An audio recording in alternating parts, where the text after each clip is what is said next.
ભુજની શાન ગણાતા હમીરસર તળાવના કાંઠે આવેલો ઐતિહાસિક કૃષ્ણજી પુલ આજે ભુજવાસીઓ માટે પીડાનો પર્યાય બની ગયો છે। છેલ્લા 3 વર્ષથી પુલ એક તરફથી બંધ છે, જેના કારણે ટ્રાફિક અને અકસ્માતોનો ખતરો વધ્યો છે।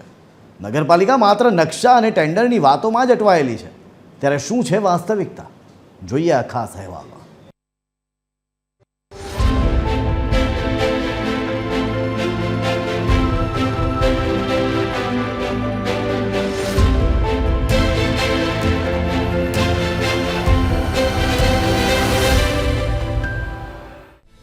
આ દ્રશ્યો છે ભુજની જનતાના પરસેવાના અને તંત્રની ઉદાસીનતાના। રાજાશાહી વખતના આ ઐતિહાસિક કૃષ્ણજી પુલને મોરબી ઝૂલતા પુલની દુર્ઘટના બાદ સાવચેતીના ભાગરૂપે બંધ કરવામાં આવ્યો હતો, પરંતુ 3 વર્ષ વીત્યા છતાં આ પુલ આજે પણ તેની દુર્દશા પર આંસુ સારી રહ્યો છે।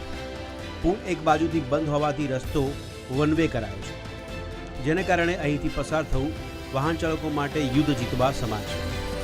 પરંતુ 3-3.5 વર્ષ થઈ ગયા, આજે આ પુલ હજી સુધી રિપેર નથી કરવામાં આવ્યો કે નવો બનાવવામાં નથી આવ્યો। ટેન્ડરની પ્રક્રિયાઓ થઈ એવું જાણવા મળ્યું, પરંતુ કાગળ ઉપર જ આ બધી પ્રક્રિયાઓ થઈ છે। ભુજ નગરપાલિકા, જેમ તમને ખબર છે કે ટકાવારીમાં અને ભ્રષ્ટાચાર કરવામાં ઉત્તીર્ણ છે, એ ભુજ નગરપાલિકાને લાભ ન થતો હોવાથી કદાચ આની ટેન્ડર પ્રક્રિયાઓમાં ખૂબ જ ખલેલો ઊભી થઈ છે। પાલિકાની આ નિષ્ફળતા સામે હવે વિપક્ષ પણ આક્રમક મૂડમાં છે। વિપક્ષી નેતા કાસમ સમાનો આક્ષેપ છે કે શાસક પક્ષ કરોડોના વિકાસના બણગા ફૂંકે છે, પણ એક પુલ બનાવવાની દાનત નથી। મુખ્યમંત્રીથી લઈને કલેક્ટર સુધી રજૂઆતો થઈ, પણ પરિણામ શૂન્ય છે।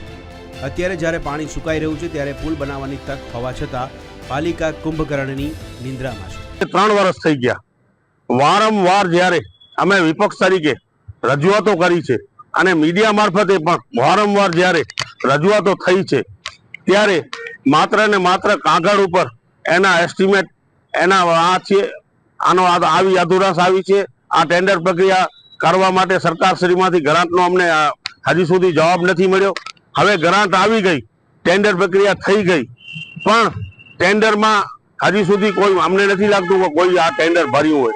નગરપાલિકા પાસે આ મામલે રટણ એક જ છે, ટેન્ડર પ્રક્રિયા। ક્યારેક કોન્ટ્રાક્ટરો કામ લેતા નથી, તો ક્યારેક ક્વોલિફિકેશન ખૂટે છે। ઇન્ચાર્જ ચીફ ઓફિસરે ફરી એકવાર ભુજની જનતાને આશ્વાસન આપ્યું છે કે નવું ટેન્ડર બહાર પાડી ટૂંક સમયમાં કામ શરૂ કરવામાં આવશે,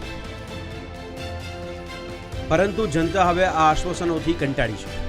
એમાં આપણે, કારણ કે આ બહુ ઇમ્પોર્ટન્ટ જગ્યા છે અને ઇમ્પોર્ટન્ટ વસ્તુ છે, તેની ક્વોલિટી જળવાય એના માટે આપણે પેરામીટર્સ હાઈ રાખ્યા છે।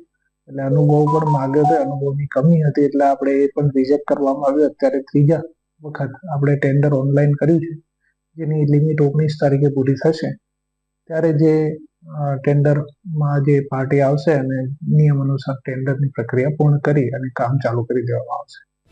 હવે સવાલ એ થાય છે કે શું આ વખતે પણ માત્ર નકશાઓ જ બનશે કે પછી ખરેખર કૃષ્ણજી પુલ પર હથોડા ચાલશે? જો ચોમાસા પહેલા કામ શરૂ નહીં થાય તો ભુજવાસીઓની મુસીબતમાં વધારો થશે। અયાઝ સિદ્દીકી, TV 13 ગુજરાતી, કચ્છ।